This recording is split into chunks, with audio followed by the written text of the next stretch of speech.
Agora que vocês viram sobre as propriedades da matéria, vamos fazer uma bela revisão, comentando novamente a respeito desse conteúdo, para que você possa fazer uma boa atividade de sala, tá bom? Então fica ligado aí. Vamos lá então? Olha só. Propriedades da matéria. Vamos fazer uma revisão de conteúdos, tá? Nós vimos que coeficiente de solubilidade, tá bom? Eu posso chamar de CS. Nós vimos que é a quantidade máxima de uma substância que se dissolve em 100 gramas de um solvente específico a uma determinada temperatura. Então, geralmente, nós trabalhamos com a água, né? O solvente mais comum, que é considerado o solvente universal, dissolver a maioria das substâncias. Portanto, a quantidade máxima de uma substância, ou seja, de um soluto, que se dissolve em 100 gramas de água, no caso, o solvente específico, a uma determinada temperatura, nós chamamos de coeficientes de solubilidade. Então, lembrando que coeficiente de solubilidade é uma propriedade específica, ou digamos assim, cada substância tem o seu coeficiente de solubilidade, quer dizer, dissolve uma certa quantidade a uma determinada temperatura em 100 gramas de solvente. Nós estamos falando aqui do solvente, falando sobre a água, né? E aí, ó, os fatores que afetam a solubilidade. Primeiro, a temperatura, né? Nós vimos aí que a 100 gramas de água ou de solvente, numa determinada temperatura, cada substância tem uma quantidade máxima para dissolver. Lógico, à medida que a temperatura aumenta, a quantidade daquela substância, ou seja, daquele soluto, também aumenta, tá bom? Mas existem algumas exceções, tem alguns solutos, algumas substâncias, que com o aumento da temperatura, a solubilidade diminui, conforme vocês viram, né? E ainda nós temos a pressão, tá bom? Então nós vimos a pressão que influencia também diretamente na solubilidade de algumas substâncias, tá? Para isso, falando de propriedades, que são comportamentos que a matéria apresenta no cotidiano, tá bom? Algumas características. Nós temos entre as propriedades, nós temos as propriedades químicas, né? Que são aquelas relacionadas com as transformações químicas das substâncias. Então, existem substâncias que transformam-se, tá? E cada uma das propriedades, então, muito comumente, cada substância tem suas particularidades, tem suas propriedades a serem caracterizadas. Já as propriedades físicas, trata-se de quê? São as características próprias que a matéria apresenta, independente da transformação, ou seja, de outras substâncias, que pode transformar em outras substâncias. Quando a gente fala das propriedades químicas, que fala das transformações químicas das substâncias, geralmente está relacionado com o fenômeno químico que nós chamamos de reações químicas, né? Já as propriedades físicas, elas garantem essas propriedades independente da transformação de outra substância. Então, são denominadas, são as características próprias que essas substâncias apresentam. Sendo assim, olha aí, elas são caracterizadas como propriedade física. Já o fenômeno físico, né? É aquele que ocorre na natureza sem alterar a estrutura da matéria. E como exemplo, nós dizemos que ao amassar uma lata de alumínio, observa-se que houve uma transformação na sua forma. O tamanho, a aparência, mas continua sendo o alumínio. Então, com relação a fenômeno químico, físico, então aquilo que eu falei, se você, por acaso, pega e joga uma pedra de uma certa altura, essa pedra vai se fragmentar. mas a composição dela continua a mesma, quer dizer, as propriedades continuam inalteradas. Portanto, isso é que é fenômeno físico. Ou as mudanças de estado físico da matéria, tá certo? Que é exatamente a água passar do líquido para o sólido, para o gasoso, fusão, vaporização, e continua sendo água. Meu caro aluno, diante desse comentário, diante dessa revisão que eu fiz para vocês, esperamos sucesso na sua atividade. Porém, lembrando que já, depois da atividade, voltaremos para os devidos comentários, ok?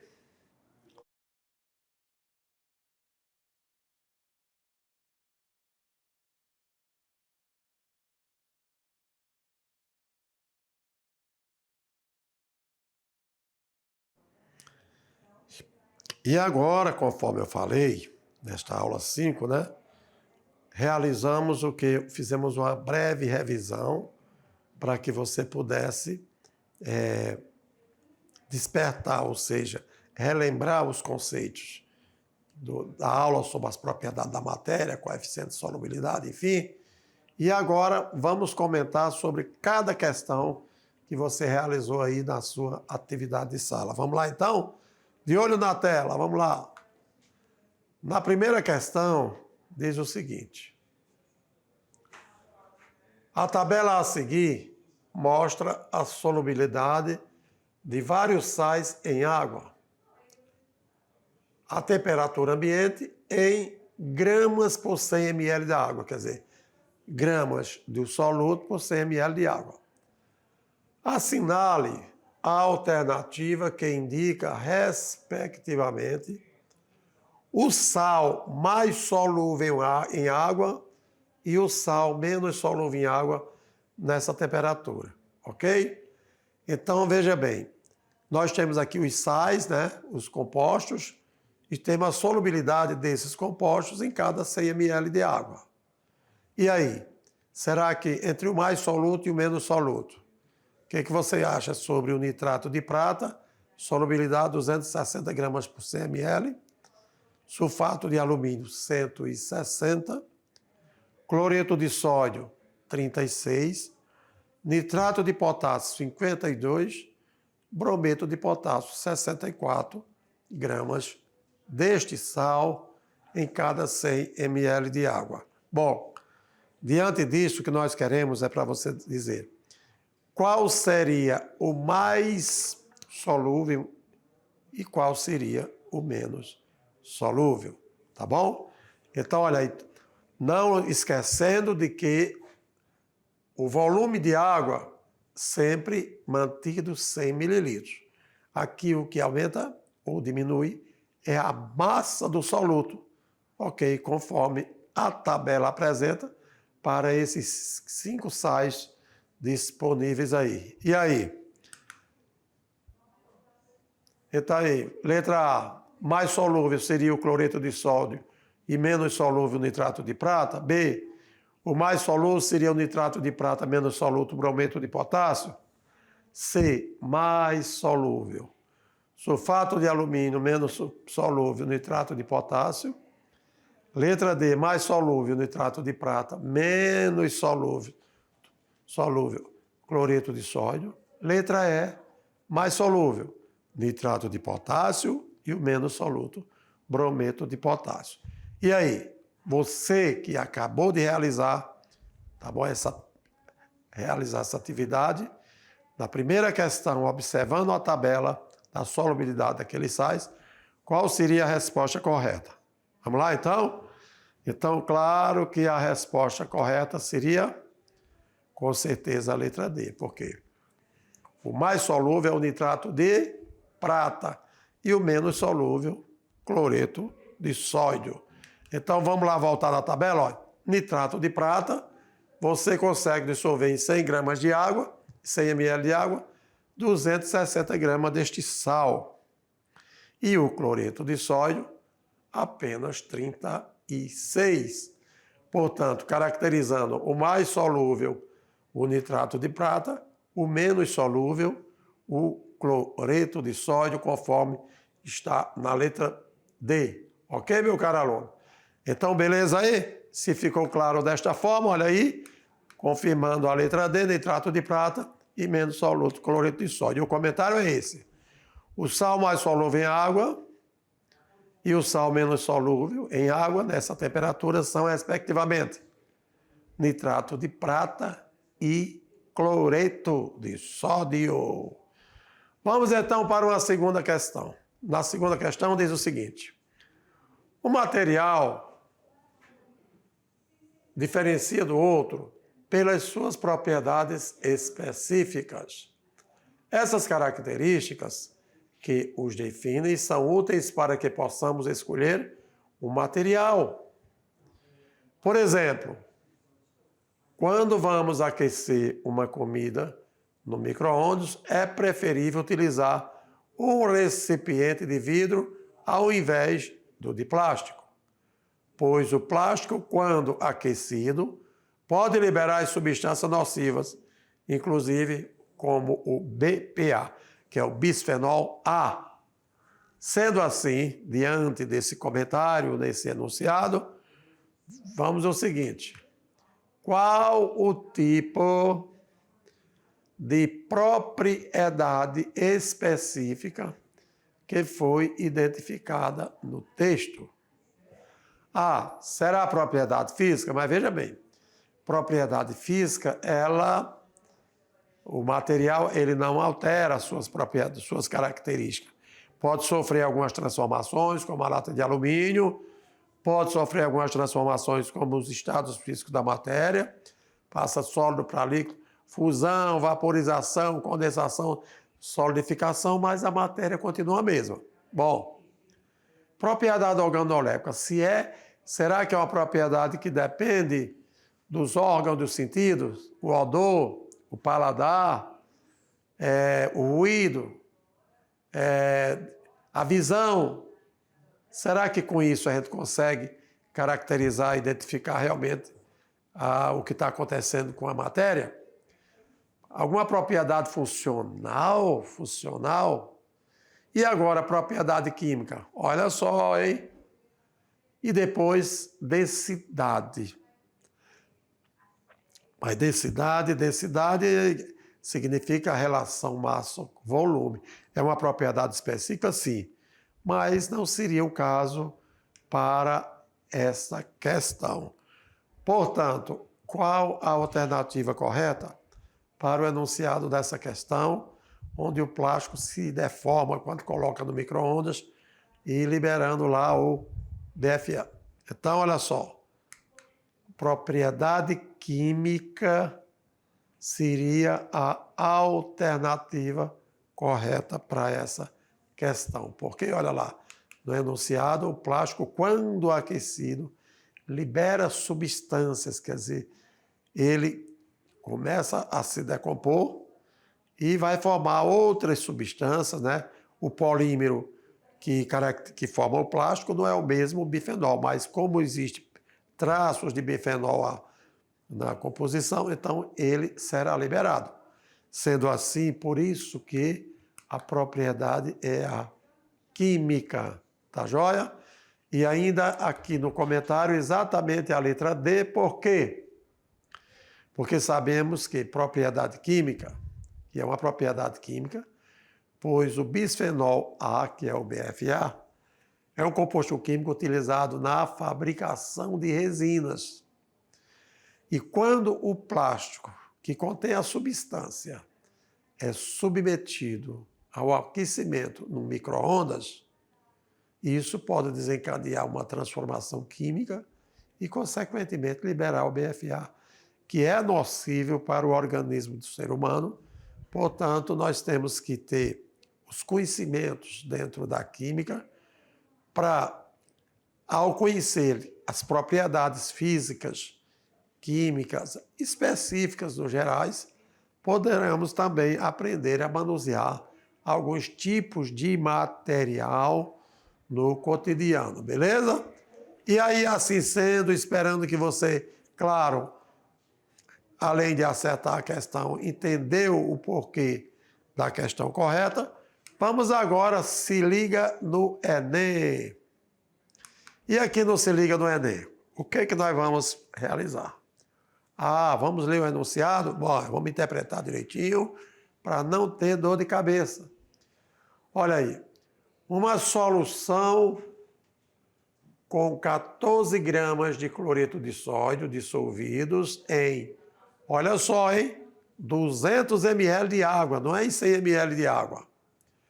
Foi deixada em um frasco aberto numa temperatura de 30 graus Celsius.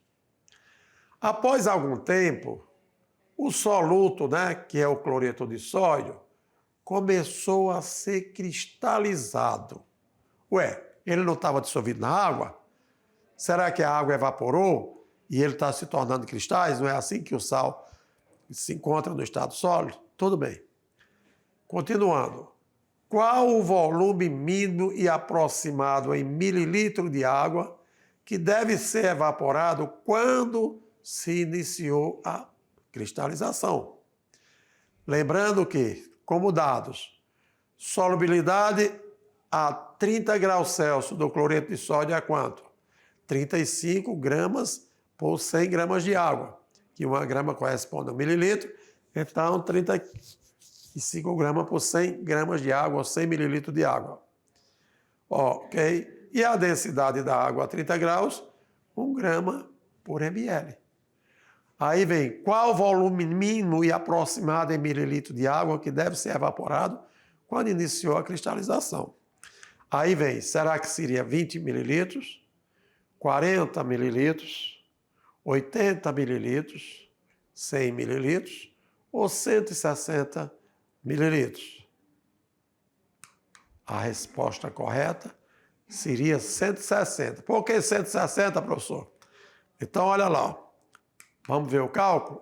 A alternativa correta seria a letra E. Por quê? Primeiro passo. Determinar a quantidade de água a 30 graus realmente necessários para dissolver os 14 gramas de cloreto de sódio. Para isso, basta montar uma regra de 3, utilizando o coeficiente de solubilidade, o qual indica o quê? Em 100 ml de água, dissolve 35 gramas de cloreto de sódio, conforme nós vimos a solubilidade. E aí a regra de 3 qual é? 100 mililitros de água dissolve 35 gramas de cloreto de sódio. Agora, os 14 gramas de cloreto de sódio, em quantos ml de água se dissolve? Aí nós fazemos 35 vezes x, né? 35 vezes x igual a 100 vezes 14. Portanto, x, 40 ml de água. Isso significa dizer que se 35 gramas de cloreto de sódio se dissolve em 100 ml de água, 14 gramas de cloreto de sódio dissolve em apenas 40 mililitros de água. Tá vendo? Porque o limite máximo para solubilizar é o coeficiente de solubilidade 35 gramas em 100. Mas aí é o seguinte, 14 gramas em 40 mililitros de água eu consigo dissolver completamente esse sal. E aí agora, para relacionado ao evaporado. Segundo passo, para determinar a quantidade de água que deve ser evaporada, basta subtrair a quantidade de água que existia na solução quando tínhamos 200 mililitros, né, naquela temperatura de 30 graus, pela quantidade de água necessária. 40 mililitros, que seria aquelas 14 gramas que o sal ia se dissolver. E assim sendo, qual é realmente o volume de água que foi evaporado? Então, os 200 gramas que você tinha, menos o 40, que era o suficiente para você dissolver 14 gramas do sal. E aí, 200 menos 40, 160 mililitros de água seria o necessário, ok? Então, diante desse comentário, meu caro aluno, esperamos, tá bom, ter contribuído. Caso você tivesse alguma dúvida na resolução da questão, ou parabéns a todos que compreenderam e, consequentemente, nós aqui que estamos ministrando a aula, ficamos felizes com o seu aprendizado, tá bom? E convidamos vocês para a próxima aula, ou seja, a aula 6.1. Fique ligado, ok?